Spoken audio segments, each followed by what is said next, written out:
can become a more effective communicator.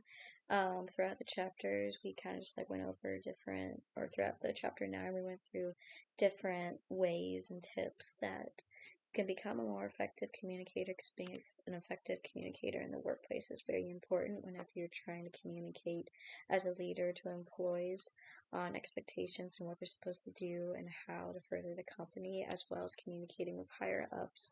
So it all just kind of ties hand in hand to be able to do well in a company, to be able to reach towards the same goals and have the same understandings of what people are supposed to do and how to treat each other. You have to be an effective communicator. So some ways that we discussed that throughout the chapter was first by showing respect to people that you talk with. If you're trying to communicate with someone but you're not showing respect, or if someone's trying to communicate to you but they're not showing respect to you, you're going to be less inclined to want to communicate well with them, and it could become a conflict that didn't really need to happen, as long as just, I don't know what the reason would be, but just you didn't respect the person. That could be just with coworkers that are difficult to work with. But whenever you show respect to employees, even the difficult ones, you're showing a level of professionalism and giving the other side a chance to be able to speak their side and to be able to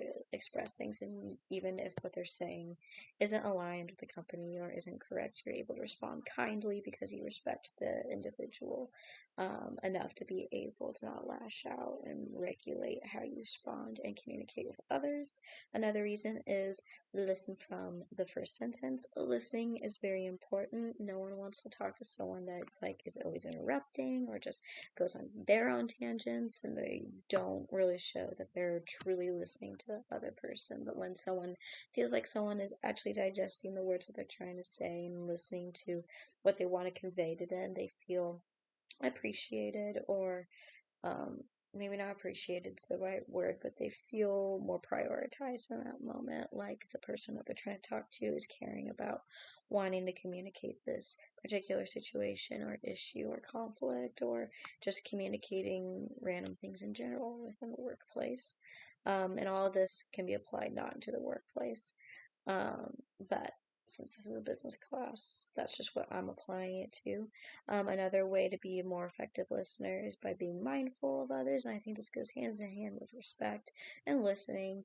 But as long as you're mindful of like the words that you say, how you respond, and how you're portraying yourself and your nonverbal cues and your verbal cues towards the other person, because if you're not being mindful towards how you're coming across, you might be crossing your arms or looking like you're bored of the conversation when maybe you're not really, but just being mindful that, hey, if I sit like this, it might come across like I'm not truly being an effective communicator or listener for this person trying to communicate. So maybe I should do more active nonverbal cues to show that I am actually actively listening. And this goes towards also whenever you're trying to communicate to a person, whenever you're being mindful of the words that you're saying, making sure that it's respectful, but also not assertive, that is not the right word, but more like determined, confident.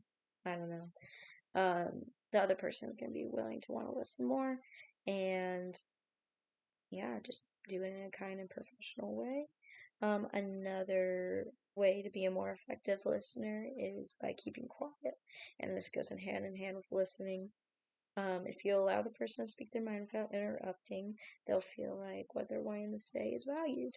So, whenever you try to keep yourself quiet and this essentially shows that you're truly wanting to listen to what they want to say, and you're not just wanting to assert your own personal opinions or just kind of be like, what you're saying isn't really important, let's just get to the good part, sort of thing. It helps allow people to communicate their full views and their full opinions in situations without it being cut short, and then context is lost. And a lot of things can be taken out of context, and the feeling of respect will be dwindling. Paraphrasing and summarizing what the other people are saying is a good sign of showing that you are listening to the other person and you're being an effective communicator. I know for me, at times, whenever I'm communicating with someone, I can get lost in the words that they're saying because we are all human and I am slow sometimes when it comes to that aspect. So I have to be like, okay, so let me clarify. This is what you're saying. And then they can confirm yes or no if that is what they're saying. And then I can be able to give a more effective response that's tailored towards the context of the communication situation. And that helps both of us be on, like, keep track that we're on the same page, and that helps with effective listening. Remembering what was said also goes hand in hand with paraphrasing and summarizing. Whenever you're paraphrasing and summarizing, you're showing the other person that you are retaining the information that they're saying to you, which is active listening, and that you're trying to understand it. So, remembering what they are saying is very effective when it comes to communicating and involving your body. And we go into depth throughout the chapter about nonverbal cues and about how, just like I was mentioning before, crossing your arms, the way that you're sitting, the way that you're looking, the way that where your eyes are fixated, all go hand in hand in communicating to the other person if you're actively listening or if you're passively listening. So just being mindful of, like, if you're wanting to be an effective communicator, lean forward, nod your head. Don't cross your arms, look engaged, lean forward so that you're showing the other person that you're actively listening. And by doing those things, you are actually actively listening because you're probably not thinking about much else if you're in those, like, doing those nonverbal cues and you're paying attention to what the other person is saying. So that's just naming a few ways to being an effective communicator, not only in the workplace, but just in life in general when people want to communicate things with you. I know for me, it has come in handy when it comes to roommates and trying to communicate information to them and conflicts and situations as well as just friends. And it is also very helpful in my work place. So, yeah.